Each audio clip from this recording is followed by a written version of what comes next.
જય માતાજી બધા મિત્રાને। તો અત્યારે છે ને મારા દાદાના ઘરે, તમને ખબર હશે મારા દાદાને એનું ઘર ચણાતું હતું, તો મારા મનસુખ દાદાને એનું, એટલે અત્યારે આપણે છે ને પાણી છાંટવા આવી ગયા છીએ। અને જો આપણે પાણી છાંટી લીધું છે, જો આપણે આ હાંડો દેતા હતા અને એટલો ટાંકો ભર્યો છે, ટાંકામાંથી ભરી ભરીને છાંટતા હતા।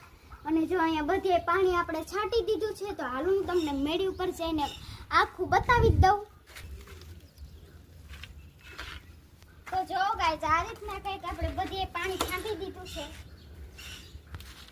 આ રીતના બધે આપણે વાં સુધી કે બધેથી નથી આપણે બધે પાણી છાંટી દીધું છે, એટલે જલ્દી સુકાઈ જાય એટલા માટે।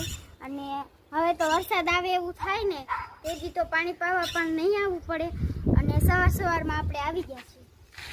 અને જોઈ લો નીચે કંઈક આવી રીતના છે। હજુ તો આપણે સ્લેબ ભરવાનો છે, પછી તળ નાખવાનું છે, અને પછી તો જો ગાઈસ અત્યારે નીચે દેતી છે, અને ઓલી બાજુ બે ટ્રેક્ટર કપસી નાખેલી છે, અને આ સાઈડ બધે ઈંટું છે, ઓલી બાજુથી દેખાતી હતી ઈંટું।